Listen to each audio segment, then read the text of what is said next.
मात्र शत्रू वेगळा आहे. काही गद्दार आहेत तर काही दिल्लीतील सत्तेचे गुलाम आहेत.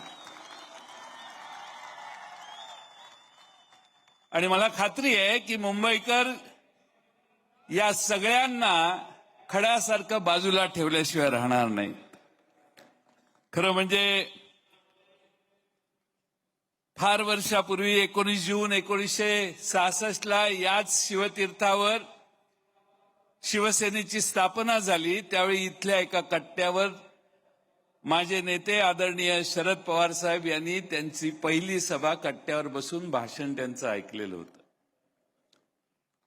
दोघांचे संबंध अतिशय जिव्हाळ्याचे कायमचे राहिले.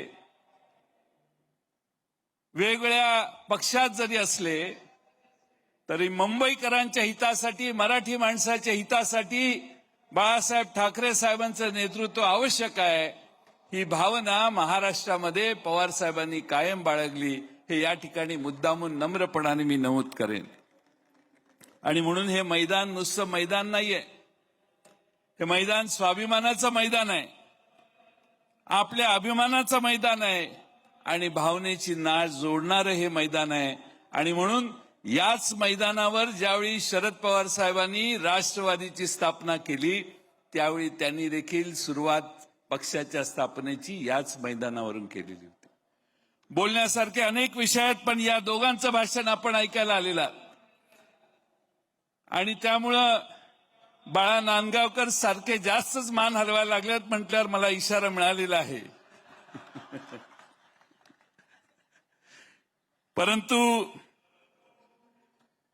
एक मित्रांनो विसरू नका की 300-350 वर्षापूर्वी आपल्या छत्रपती शिवाजी महाराजांनी सुरत लुटली, त्याचा राग काहींच्या मनात आजही आहे, हे विसरू नका.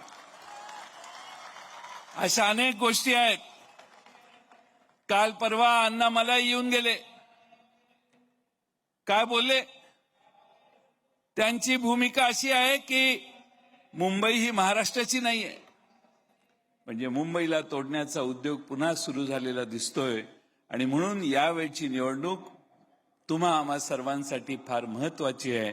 माझी तुम्हा सर्वांना विनंती आहे की आज पुन्हा जर मुंबई तोडण्याचा प्रयत्न बाहेरच्या राज्यात, एवढे वेगवेगळ्या राज्यातली लोक संजय राऊत साहेब महाराष्ट्रात मुंबईत यायला लागली आहेत, प्रत्येक राज्याचा मुख्यमंत्री इथं आलेला असेल कदाचित, सगळ्यांना बोलवण्याचं काम चाललेलं आहे. पण उद्धवजी, मी तुमचं राज्य तुमचं अभिनंदन करेन. तुम्ही तुमच्या जीवावर ही निवडणूक लढवताय, राष्ट्रवादीची तुम्हाला साथ आहे आणि म्हणून तुम्हाला महाराष्ट्रात मुंबईच्या सामान्य माणसाला विश्वासात घेऊन ही निवडणूक लढवल्यामुळे तुम्हाला यश मिळेल, यात माझ्या मनात काही शंका नाही. मी जास्त वेळ न बोलता एवढीच विनंती आपणा सर्वांना करेन की आज आपले अनेक प्रश्न आहेत, सगळ्या मुद्द्यांचा परामर्श मगाशी आदित्यजींनी घेतलेला आहे. पण जेव्हा मुंबईतल्या माणसाला मुंबईचं घर नाकारलं, या भूमिपुत्राला घर नाकारलं तर ठाकरेंची आठवण येते. कंपनीत एखाद्या मुंबईकराला भूमिपुत्राला नाकारली प्रवेश किंवा नोकरी तर ठाकरेंची आठवण येते. मालकाने गैरवर्तन केलं मुंबईकरांच्याशी तर त्यांना ठाकरेंची आठवण येते. आणि मग मुंबई महानगरपालिकेसाठी देखील ठाकरेंची आठवण येते.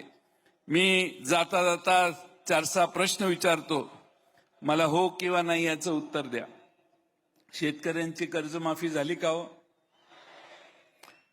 लाडक्या बहिणीचे 1500चे 2100 रुपये झाले का हो? कंत्राटदारांची थकीत बिलं मिळाली का हो? शेतकऱ्यांसाठी भावांतर योजना आणली का हो? मुंबईसाठी ठोस काय केलं हो? मग आता मुंबईकर यांना मतदान करणार का?